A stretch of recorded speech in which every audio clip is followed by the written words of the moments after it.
MTN투데이입니다. 정부가 부실기업에 대한 강도 높은 구조조정을 추진합니다. 금융당국은 범정부 협의체를 구성해 큰 틀의 구조조정 방향을 정하는 한편 연말까지 부실기업들을 걸러내는 데 속도를 낼 방침입니다. 당장 12월부터 수수료를 인하하라는 금융당국의 압박에 카드업계가 분주합니다. 가맹점 수수료가 어느 정도 내려갈지, 또 우대를 받는 가맹점은 늘어날 수 있을지 관심이 모아지고 있습니다. 고가 차량과 관련된 자동차 보험에 대해 금융당국과 학계가 머리를 맞대고 대책 마련에 나섰습니다. 감독당국은 공청회를 통해 종합대책을 마련하고 내년부터 시행에 나설 예정입니다. 삼성전자의 3분기 어닝 서프라이즈로 주가가 120만 원 선을 단숨에 회복한 가운데 펀드 시장에서는 희비가 엇갈리고 있습니다. 운용사들이 삼성전자의 비중을 확대했느냐, 축소했느냐에 따라 수익 차이는 벌어지고 있습니다.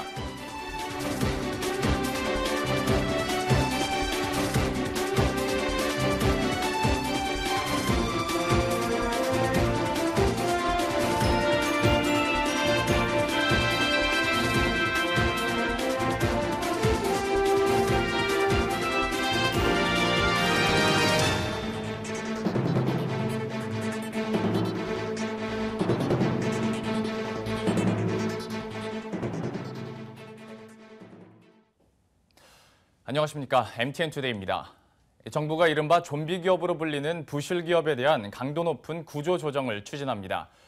금융당국은 범정부 협의체를 구성해 큰 틀의 구조조정 방향을 정하는 한편 연말까지 대기업, 중소기업화 할 것 없이 부실기업 속가내기에 속도를 낼 방침입니다. 최보용 기자의 보도입니다. 올해 상반기를 기준으로 국내 은행의 부실 채권은 24조 원 규모. 이 가운데 기업 여신 부실이 21조 6천억 원으로 전체의 90%를 차지하고 있습니다. 기업 부실 경고음이 커지면서 정부가 기업 구조 조정에 칼을 빼들었습니다. 금융위원회는 연말까지 신용공여액이 500억 원을 넘는 대기업을 대상으로 신용위험평가를 다시 실시해 이를 토대로 본격 구조조정에 착수할 예정입니다. 앞서 금융감독원은 지난 7월 이들을 대상으로 신용위험평가를 실시해 35개사를 구조조정업체로 선정한 바 있습니다. 중소기업에 대해서는 현재 채권은행들의 신용위험평가가 진행되고 있습니다. 기존에는 3년간 영업이익이 적자이거나 이자 보상 배율이 1 미만인 기업이 평가 대상이었지만 올해는 2년 연속에만 해당돼도 평가를 받도록 기준을 강화하면서 평가 대상이 1,934개사로 작년보다 325개사나 늘었습니다. 금융당국을 중심으로 구성된 범정부 구조조정 협의체도 본격 가동됩니다. 협의체는 임종용 금융위원장 주재로 기획재정부와 산업통상자원부, 금융감독원 등 관계자들이 참석한 가운데 회의를 열어 국내외 주요 산업 동향을 점검하고 큰 틀의 구조조정 방향을 논의하게 됩니다. 은행권의 대출 심사 제도도 정비됩니다. 은행들은 다음 주 중 여신심사 선진화 TF팀을 꾸리고 총체적인 시스템 정비를 추진할 예정입니다. 금감원은 채권은행들이 한계 기업들에 대해 제대로 대응하고 있는지, 또 대손충당금은 잘 적립하고 있는지 등에 대해 현장 점검을 강화하고 산업은행 등 정책금융기관들은 일시적 애로기업에 대한 정책금융 공급에 힘을 보탤 예정입니다. 금융위 관계자는 강도 높은 구조조정을 추진하는 한편 정상화가 가능한 기업에 대해서는 비 올 때 우산을 뺏는 일이 없도록 채권은행들이 각별히 주의해야 한다고 당부했습니다. 머니투데이 방송 최보윤입니다. 최근 카드업계의 가장 큰 쟁점은 카드 가맹점 수수료 인하인데요. 당장 12월부터 수수료를 내리라는 금융당국의 압박에 카드업계가 아주 분주합니다. 가맹점 수수료가 어느 정도 내려갈 수 있을지, 또 우대 수수료율을 받는 가맹점은 늘어날 수 있을지가 관심사인데요. 자세한 내용은 경제금융부의 이혜리 기자와 함께 이야기 나눠보도록 하겠습니다. 예리 기자, 방금 말한 것처럼 네. 가맹점 수수료 재산정 네. 가장 핫한 카드업계 이슈가 되지 않을까 싶은데요. 아무래도 이번 국감에서도 관련된 이야기들이 많이 나왔죠. 네, 지난 국감에서 카드사들이 신용카드 가맹점으로부터 받는 수수료를 대폭 낮춰야 된다라는 이런 압박이 굉장히 거셌었는데요. 카드 가맹점 수수료는 3년마다 책정되는 적격 비용 산정에 따라서 정해지게 됩니다. 올해 말로 끝나는 적격 비용을 재산정하기 위해서 금융감독원과 여신금융협회 또 카드업계 관계자 그리고 연구 용역인 3일 회계법인이 머리를 맞대고 논의를 하고 있는 상황입니다. 오는 10월 말에 적격 비용 재산정이 마무리되고요. 수정된 가맹점 수수료안이 이번 달 안에 발표될 예정입니다.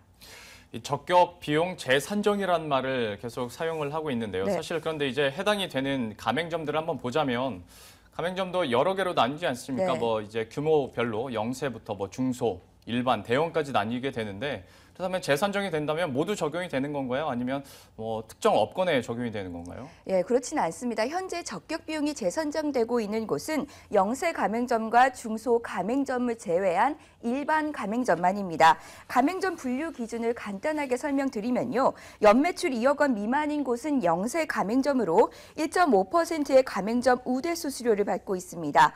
연매출 2억 원에서 3억 원 사이는 중소 가맹점으로 중소 가맹점 역시도 우대 수수료로 2%의 가맹점 수수료를 받고 있습니다. 연매출 3억 원 이상은 일반 가맹점으로 불리는데요. 여기에서 카드로 결제한 연매출이 1,000억 원 이상인 곳은 대형 가맹점으로 1.7에서 1.8%의 수수료를 받고 있고요. 대형 가맹점을 제외한 일반 가맹점은 2.1에서 2.7%의 수수료를 받고 있습니다. 현재 여신협회와 카드사, 금감원이 적격 비용을 재산정하고 있는 곳은 일반 가맹점 부분이고요. 영세 가맹점과 중소 가맹점은 우대 수수료 대상으로 금융위원회가 우대 수수료 대상과 또 가맹점 수수료를 직접 결정하고 있는 상황입니다.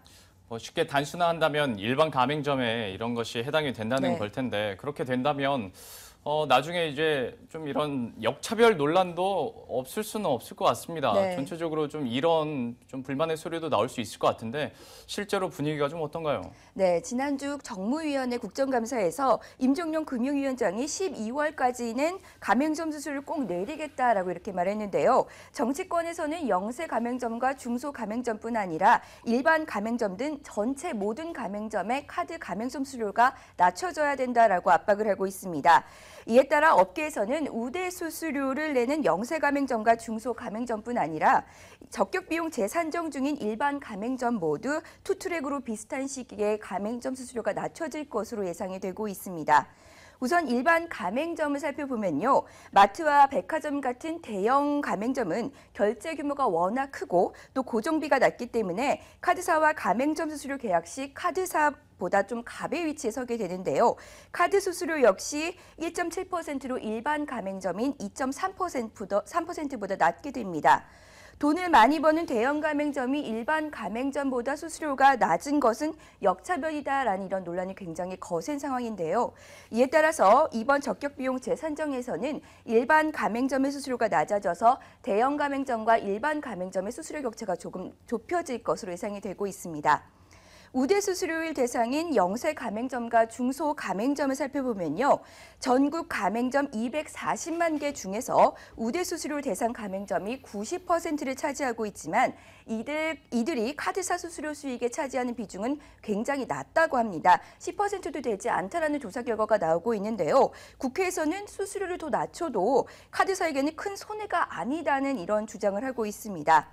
현재 영세 가맹점 수수료가 1.5%인데요. 이를 1%로 낮추고 또 중소 가맹점은 2%에서 1.5%로 낮춰야 된다는 이러한 법안이 발의되기도 했습니다. 법안대로까지는 아니더라도 정치권 전체가 카드 수수료에 집중하고 있는 만큼 우대 수수료 역시 재조정될 수밖에 없을 것으로 예상되고 있습니다. 수수료를 더 낮춰도 카드사에는 큰 손해가 아닐 것이다라는 주장은 국회 입장이고요. 네. 카드사 입장도 한번 들어봐야 될 것 같습니다. 아무래도 주 수입원이 깎이는 거 아니겠습니까? 네. 좀 대처가 필요할 것 같은데 그쪽 사정은 또 어떤가요? 네, 적격 비용 재산정을 앞두고 정치권에서 수수료를 대폭 낮추라라는 이런 압박이 있자 카드업계는 소가리를 하고 있는 상황입니다. 정치권뿐 아니라 금융당국도 금리 인하로 조달금리가 낮아진 만큼 카드 가맹점 수수료를 인하할 여력이 충분하다라고 주장을 하고 있는데요. 이에 대해서 카드사들은 조달 비용이 카드 가맹점 수수료 원가에 차지하는 비중은 20%도 채 되지 않고 또 추후 금리가 다시 오른다고 해서 가맹점 수수료를 다시 올리는 것은 불가능하다며 굉장히 억울하다는 입장입니다. 전체 카드사들이 1년에 카드 가맹점 수수료로 벌어들이는 수익은 전체 5조 원 정도인데요. 카드 가맹점 수수료가 0.1%만 인하되더라도 5천억 원의 수익이 사라질 것으로 예상이 되고 있습니다. 카드사들은 수수료 인하로 인한 손실을 조금 메우기 위해서는 고객 혜택과 마케팅 비용 추수로 이어질 수밖에 없어서 결국은 소비자들이 피해를 볼 수밖에 없다라고 항변을 하고 있습니다. 역시 카드 수수료율 인하가 카드 업권에서 가장 큰 현재 핫한 이슈긴 합니다만은 계속 정치권과 연계해서 저희가 말씀드리는 것은 이제 내년 총선을 앞두고 있기 때문입니다. 여기까지만 말씀드려도 어느 분위기인지는 여러분들도 아실 것 같습니다. 지금까지 이혜리 기자와 함께했습니다. 고맙습니다.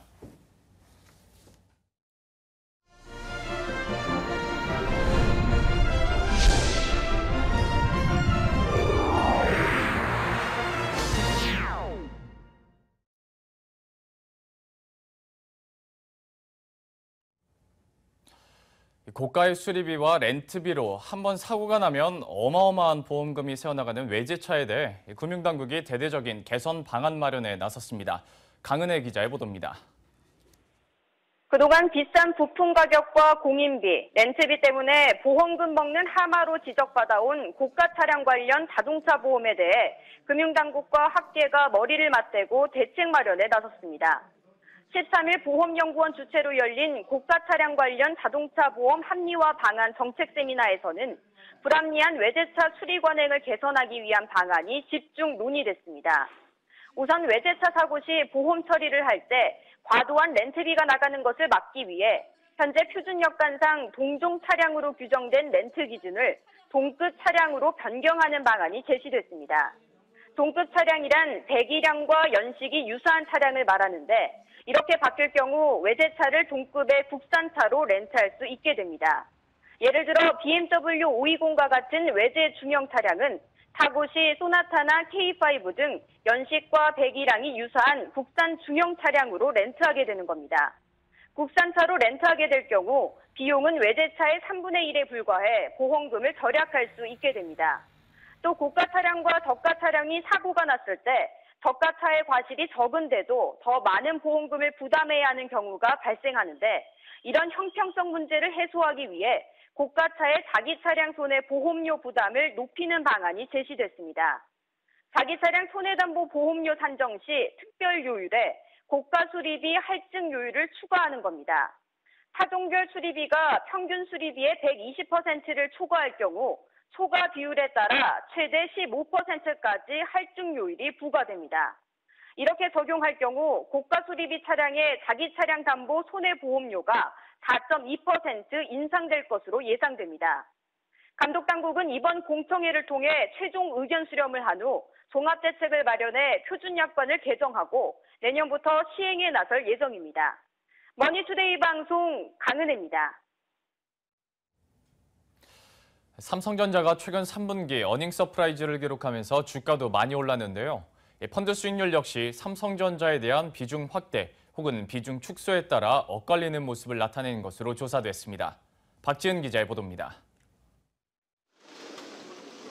KTB 마켓스타 펀드는 지난 3월 18%에 달했던 삼성전자의 편입 비중을 지난 8월 12일 기준 9.75%로 축소시켰습니다. 이 펀드의 최근 1개월간 수익률은 0.6%, 삼성전자를 편입하고 있는 설정액 1,000억 원 이상 펀드 68개의 평균 수익률 4.5%보다 약 4%포인트나 낮습니다.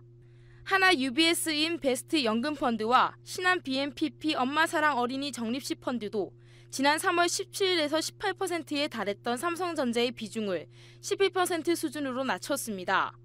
역시 최근 1개월간 수익률은 1%대에 그쳤습니다.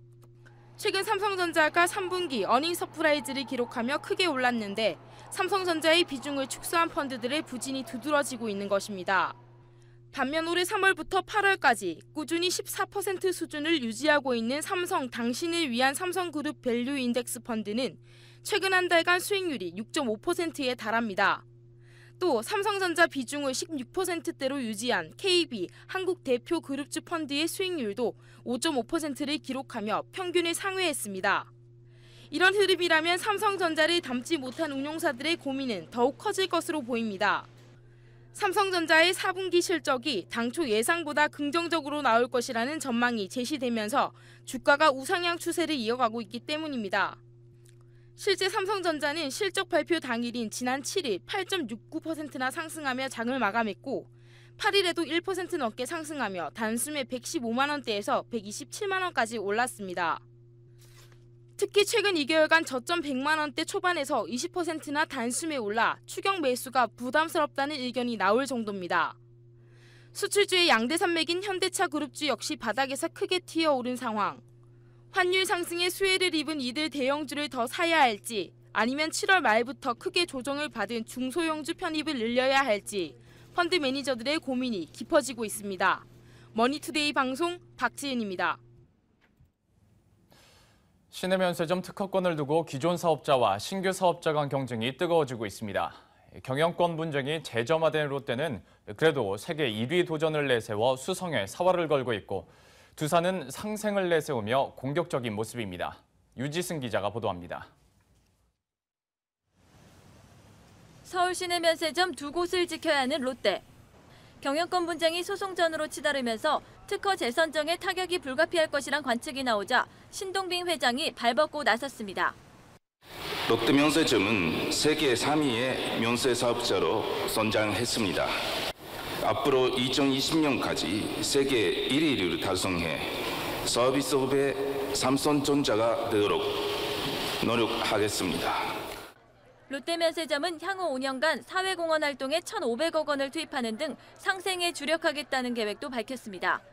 현재 연간 3,600억 원 규모인 면세점 내 중소기업 매출을 2020년에는 1조 3,500억 원으로 끌어올릴 계획입니다. 두산은 상생형 면세점을 통해 지역 경제와 관광산업 발전에 이바지한다는 계획입니다. 영업이익의 10%, 최소 10%를 환원시키도록, 사회 환원시키도록 하는데 아까 말씀드린 것처럼 이 지역의 동대문 상권의 활성화라든지 아니면은 그런 K브랜드의 글로벌화를 시킬 수 있도록 계속 할 예정입니다. 그래서 이 부분에 대해서는 민관학 같이 어떤 협의체를 만들 거예요. 한편 신세계는 축적된 유통 노하우를 기반으로 복합 쇼핑 관광단지를 조성하고 인근 남대문 상권과 상생의 시너지를 낸다는 전략입니다.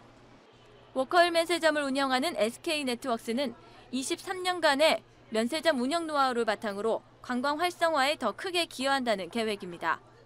다음 달 초 관세청이 주관하는 PT가 다가올수록 면세점을 뺏고 지키려는 대기업 간 경쟁이 더 치열해질 전망입니다. 머니투데이 방송 유지승입니다. 주춤했던 완구업계가 터닝메카드 등 인기 캐릭터의 흥행을 업고 화랑조짐을 보이고 있습니다. 관련 업체의 실적과 주가도 좋습니다.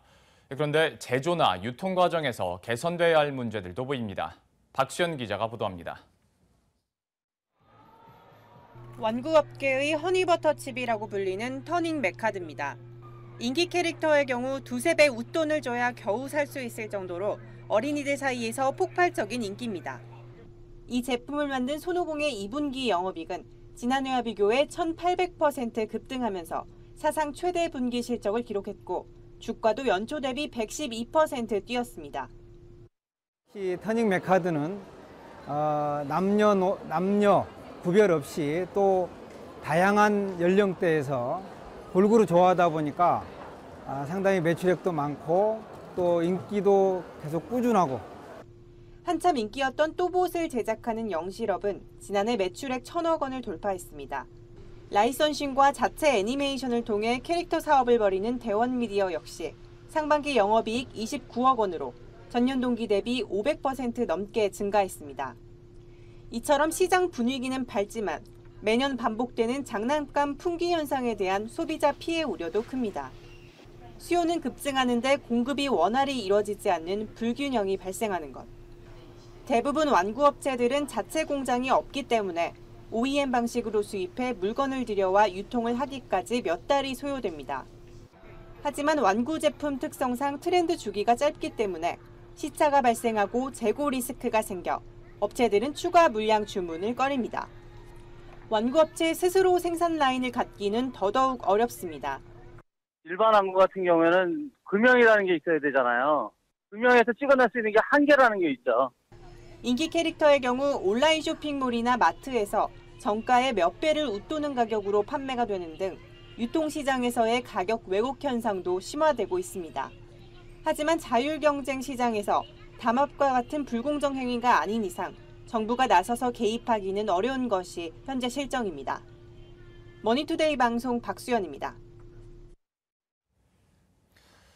글로벌 디램 시장이 위축되는 악조건 속에서도 반도체 업체들이 미세 공정 기술을 앞세워 제품 개발에 나서고 있습니다. 내년에는 삼성전자에 이어 SK하이닉스 그리고 미국의 마이크론까지 일제히 10나노급 디램 개발에 나설 것으로 보여 업체 간 경쟁은 더욱 격화될 전망입니다. 이윤아 기자입니다. PC 디램 수요 부진과 스마트폰과 서버용 디램 출하량까지 줄면서 디램 시장이 위축되고 있습니다. 올해 480억 달러에 달하던 디램 시장은 내년엔 444억 달러로 규모가 축소될 것이란 전망도 나옵니다. 악조건 속에서 업체들이 내세운 건 미세공정 기술. 미세공정 기술력이 좋을수록 한 장의 웨이퍼에서 생산할 수 있는 제품 수가 늘어나 원가 경쟁력을 확보할 수 있습니다. 업계에선 지난해 세계 최초로 20나노 디램 양산에 성공했던 삼성전자가 내년 18나노 제품 양산에도 가장 빨리 나설 것으로 보고 있습니다. 반도체는 숫자가 낮을수록 생산 속도가 높고 처리 속도가 빨라지는데 18나노대 기술을 적용하면 20나노에 비해 생산성이 향상되고 소비 전력을 절감할 수 있습니다. 삼성전자를 뒤쫓는 SK하이닉스와 마이크론의 추격도 거셉니다. 올 3분기 20나노급 디램 진입에 성공한 SK하이닉스는 내년 상반기엔 18나노 디램 개발에 착수해 격차를 줄이겠다는 계획입니다. 미국 마이크론은 일본 히로시마 공장에 우리 돈 약 1조 원을 투자해 차세대 메모리칩 양산에 나섭니다. 이번 투자는 16나노급 공정 투자에 집중될 것으로 보여 마이크론의 10나노대 디램 양산이 현실화될 수 있을지가 업계의 관심사입니다. 삼성전자, 하이닉스, 마이크론 이 세 업체가 모두 공정전환에 많이 집중할 것으로 보여집니다. 특히 삼성전자 같은 경우는 내년도에는 18나노 공정 쪽을 좀 진행할 거로 보여지고요. 나머지 두 개 업체들은 20나노 공정 쪽의 전환에 집중을 하지 않겠나 이렇게 좀 보고 있습니다. 시장 선두를 지키려는 삼성전자와 뒤쫓는 SK하이닉스와 마이크론.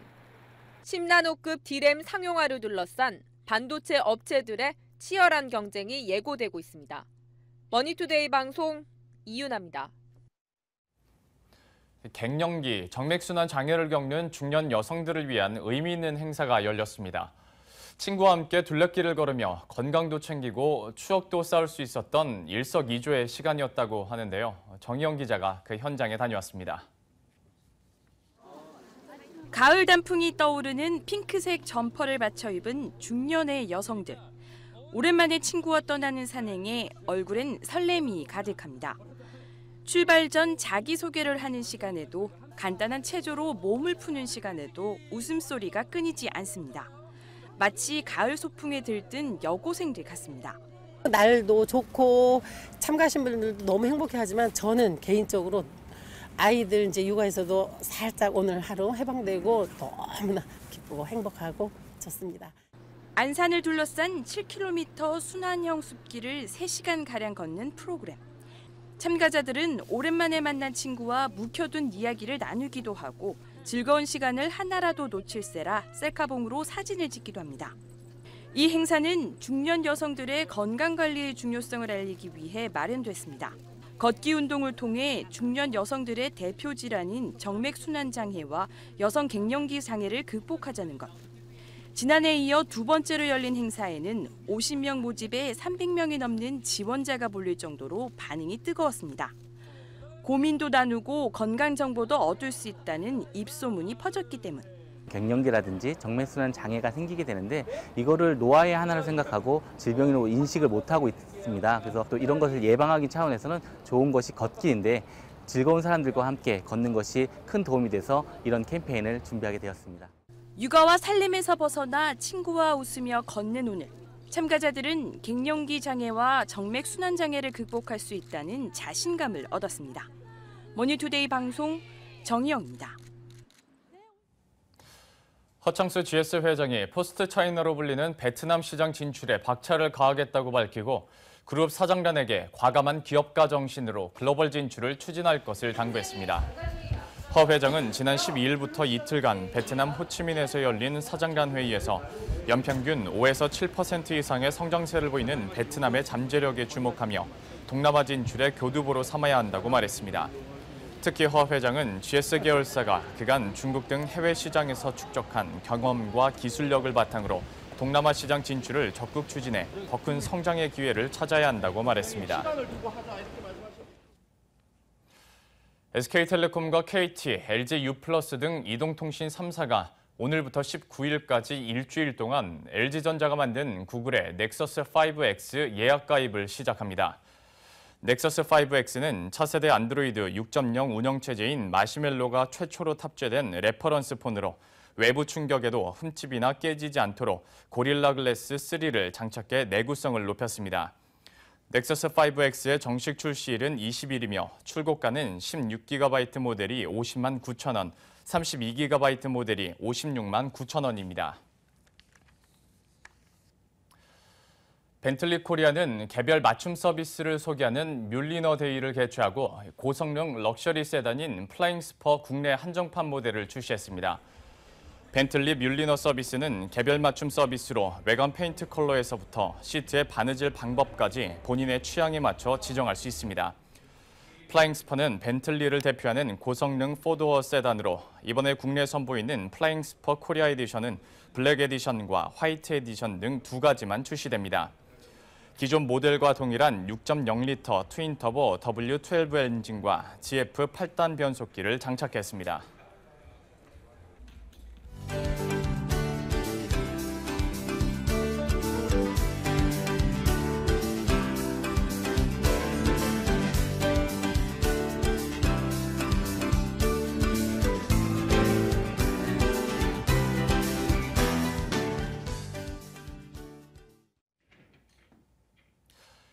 내일도 전국이 대체로 맑겠습니다. 다만 당분간은 낮과 밤의 기온차가 10도 이상 클 것으로 예상되는 만큼 환절기 건강관리에 유의하시기 바랍니다. MTN 투데이 마칩니다. 시청해주신 여러분 고맙습니다.